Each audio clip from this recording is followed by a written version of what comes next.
திராவிட model அரசு என்பது மகளிர் முன்னேற்றத்திற்காக பல்வேறு திட்டங்களை தீட்டி பல சாதனைகளை தொடர்ந்து புரிந்து கொண்டிருக்கிறது.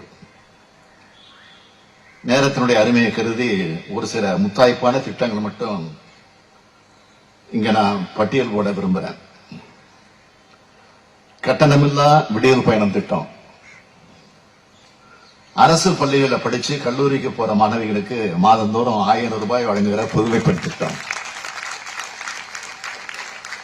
குடும்ப தலைவிகளுக்கு மாதந்தோறும் 1000 ரூபாய் வழங்கக்கூடிய கலைஞர் மகளிர் உரிமை திட்டம். தோழி விடுதி.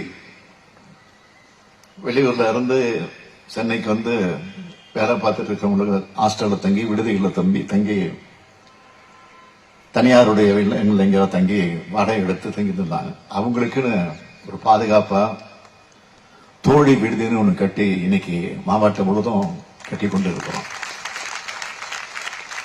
இப்படி ஏராளமான திட்டங்கள் நம்ம திராவிட மாடல் அரசு செயல்படுத்திட்டு வருகிறது. இந்த திட்டங்களால் நீங்களும் தமிழ்நாடும் முன்னேற்றம் அடைகிறது தான் திராவிட மாடல் அரசு இருக்கும். இந்த முத்துவேல் ஸ்டாலின், கருணாநிதி ஸ்டாலினுக்கும் பெருமை.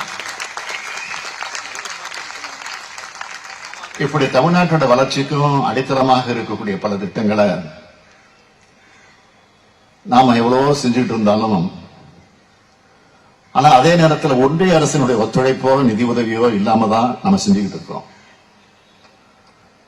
தமிழ்நாட்டை வஞ்சிக்காத மாநிலங்களை மதிக்கிற ஒன்றிய அரசு அமைஞ்சாதான் இன்னும் நிறைய செய்ய முடியும். அதுக்கான காலம் கணிவு கொண்டு இருக்கு. அதுக்கு உங்களுடைய எல்லோருடைய ஆதரவும் தேவை. ரெடி ஆயிட்டீங்களா? நம்ம திராவிட மாடல் அரசின் திட்டங்களை உங்கள் குடும்பத்தினர், உறவினர்கள், நண்பர்கள் எல்லாருக்கும் எடுத்து சொல்லுங்க. தமிழ்நாட்டில் ஏற்பட்டிருக்கக்கூடிய விடியலின் ஒளிய இந்தியா முழுவதும் பரவிட செய்யணும்னா வரக்கூடிய நாடாளுமன்ற தேர்தலில் நீங்க அத்தனை பேரும் நல்ல முடிவெடுக்கணும். அதுவும் குளத்தூர் தொகுதி வந்து நான் கேட்க வேண்டிய அவசியமே இல்லை. இது குளத்தூர் தொகுதி, என்னுடைய சட்டமன்ற தொகுதி, மன்னிக்கணும் நம்ம சட்டமன்ற தொகுதி. அப்படிப்பட்ட தொகுதியில உங்களை எல்லாம் சந்திப்பதில் மிகுந்த மகிழ்ச்சி அடைகிறேன். மீண்டும் மகளிர் அத்தனை பேருக்கும் என்னுடைய மகளிர் தின வாழ்த்துக்களையும் தெரிவித்து நிறைவு செய்கிறேன். நன்றி, வணக்கம்.